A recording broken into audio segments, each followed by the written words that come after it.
Hello friends, welcome to బాగీస్ fam jam. ఈరోజు వీడియోలో నేను మీకు corn and cheese white sauce macaroni పాస్తాని ఎలా ప్రిపేర్ చేయాలో చూపిస్తానండి. ముందుగా దీనికోసం మనం ఒక గిన్నెలో కొన్ని వాటర్ని ఇలాగా మరిగించుకొని దాంట్లో 1 స్పూన్ ఆయిల్ని యాడ్ చేసుకోవాలి. ఇప్పుడు మనం ఒక బౌల్ మ్యాక్రోనీ పాస్తాని మరుగుతున్న వాటర్లోకి యాడ్ చేసుకోవాలండి. మనం వాటర్లో ఇలాగా కొంచెం ఆయిల్ని యాడ్ చేయటం వల్ల పాస్తా అనేవి అంటుకోకుండా చక్కగా ఉడుకుతాయి. ఇప్పుడు మనం ఒక స్పూన్ తోటి ఒకసారి పాస్తాని ఇలాగా కలిపేస్తే ఒకదానికొకటి అంటుకోకుండా ఉంటాయి. ఇప్పుడు మనం చూసారు కదా, నేను చూపించిన విధంగా ఇలాగా ఉడికిస్తే సరిపోతుందండి. ఇప్పుడు మనం వీటిని ఒక స్ట్రైనర్లో స్ట్రెయిన్ చేసి పెట్టుకోవాలి. ప్యాన్ పెట్టుకొని ప్యాన్లో 2 స్పూన్స్ బటర్ని యాడ్ చేసుకోవాలి.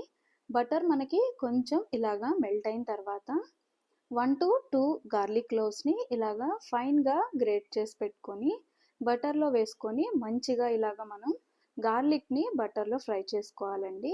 ఇప్పుడు మనం దీంట్లో ఫైన్గా చాప్ చేసిన ఆనియన్స్ని కూడా వేసుకొని మంచిగా ఇదంతా బటర్లో చక్కగా కుక్ అయ్యేలాగా ఫ్రై చేసుకోవాలి. మరీ రెడ్గా ఫ్రై అవ్వాల్సిన అవసరం లేదండి. ఇప్పుడు మనం దీంట్లోకి కొన్ని బాయిల్ చేసి పెట్టుకున్న స్వీట్ కార్న్ని కూడా యాడ్ చేసుకోవాలి. స్వీట్ కార్న్ని కూడా మంచిగా ఇలాగా బటర్లో కొంచెం ఇలాగా ఫ్రై అవ్వనివ్వాలండి. ఇప్పుడు మనం దీంట్లోకి 2 స్పూన్స్ మైదాని యాడ్ చేసుకోవాలండి. మైదాని ఎందుకు యాడ్ చేస్తున్నామంటే వైట్ సాస్ ప్రిపేర్ చేసుకోవడం కోసం. మైదాని మనం కొంచెం లైట్గా ఇట్లాగా బటర్లో ఫ్రై చేసుకోవాలండి. ఇలా ఫ్రై చేసుకుంటే మైదాలోని పచ్చివాసన పోతుంది.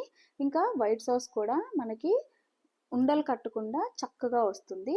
ఒకసారి ఇలాగా ఫ్రై చేసుకున్న తర్వాత ఇప్పుడు మనం దీంట్లోకి కాగపెట్టి చల్లార్చుకున్న 1 కప్ మిల్క్ని యాడ్ చేసుకోవాలండి. ఇలాగా మిల్క్ యాడ్ చేసుకున్న తర్వాత మనం దీన్ని కంటిన్యూస్గా ఇలాగా కలుపుతూ చక్కగా మీడియం ఫ్లేమ్లో పెట్టుకొని దగ్గర పడే వరకు చక్కగా ఉడికించుకోవాలండి. చూసారు కదా, ఒక 3 to 5 మినిట్స్లో మనకి చక్కగా ఇలాగా వైట్ సాస్ అనేది నేను చూపించిన విధంగా ఇలాగా దగ్గర పడుతూ చక్కగా ఉడుకుతూ ఉంటుంది. ఇలా మనకి దగ్గర పడిన తర్వాత ఇప్పుడు మనం దీంట్లోకి మనకి ఇష్టమైన ఏదైనా అమూల్ చీజ్ కానీ మిల్కీ మిస్ట్ మీ ఇష్టమైన చీజ్ బ్లాక్ ఒకటి మంచిగా ఇలాగా గ్రేట్ చేసేసుకొని ఈ వైట్ సాస్లోకి యాడ్ చేసేసుకోవాలండి. చీజ్ యాడ్ చేసుకున్న తర్వాత మనం చీజ్ చక్కగా వైట్ సాస్లోకి మెల్ట్ అయ్యేలాగా చక్కగా ఇలాగా కలుపుతూ మంచిగా దీన్ని మనం ఒకసారి కలిసేలాగా మంచిగా ఉడికించుకోవాలి. చూసారు కదా, అంతేనండి. చాలా ఈజీగా మనకి వైట్ సాస్ అనేది క్రీమీ టెక్స్చర్లో చక్కగా ఇలాగా ప్రిపేర్ అయిపోతుంది. చాలా క్రీమీగా సాఫ్ట్గా చాలా బాగుంటుంది. ఇప్పుడు మనం దీంట్లోకి ఒక 1/2 స్పూన్ ఆరిగానో చిల్లీ ఫ్లేక్స్ ఇంకా కొంచెం పెప్పర్ పౌడర్ని కూడా యాడ్ చేసుకోవాలండి. ఇప్పుడు మనం దీంట్లోకి ఒక 1/2 స్పూన్ కన్నా తక్కువ సాల్ట్ని యాడ్ చేసుకోవాలి. ఆల్రెడీ మనకి చీజ్లో కొంచెం సాల్ట్ ఉంటుంది, సో చూసి కొంచెం యాడ్ చేసుకోండి. ఈ సాస్కి ఎక్కువ సాల్ట్ అయితే మనకి పట్టదండి.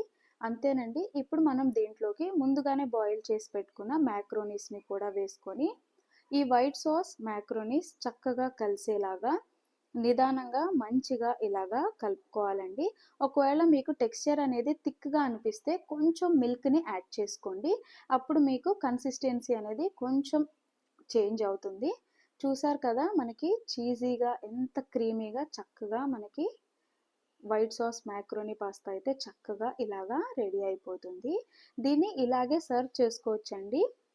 ఇది మనకి 1.5 ఇయర్ బేబీ నుంచి పెద్దవాళ్ళ వరకు చాలా ఇష్టంగా తింటారు. ఇప్పుడు మనం దీంట్లోకి ఒక 2 స్పూన్స్ కెచప్ని యాడ్ చేసుకోవచ్చండి. ఇది కంప్లీట్లీ ఆప్షనల్. కెచప్ యాడ్ చేయటం వల్ల కొంచెం ట్యాంగీ ఫ్లేవర్ అనేది యాడ్ అవుతుంది. మా కిడ్స్కి అయితే కొంచెం చాలా ఇష్టంగా తింటారు. ఇది కంప్లీట్లీ ఆప్షనల్. మీ ఫ్లేవర్ని బట్టి యాడ్ చేసుకోండి. కెచప్ యాడ్ చేసిన తర్వాత దీన్ని మనం కలిసేలాగా ఇంకొకసారి ఇలాగా కలిపేసుకోవాలండి. చూసారు కదా, ఎంతో ఈజీగా creamy corn and cheese white sauce macaroni pasta అయితే చక్కగా వేడివేడిగా రెడీ అయిపోయిందండి. మీరు కూడా ఒకసారి నేను చెప్పిన విధంగా ట్రై చేసి రెసిపీ ఎలా వచ్చిందో నాకు కామెంట్ సెక్షన్లో కామెంట్ చేయండి. అంతేకాదండి, వీడియో ఇంకా రెసిపీ నచ్చినట్లయితే please subscribe, like, share and comment. Love you all. Bye bye.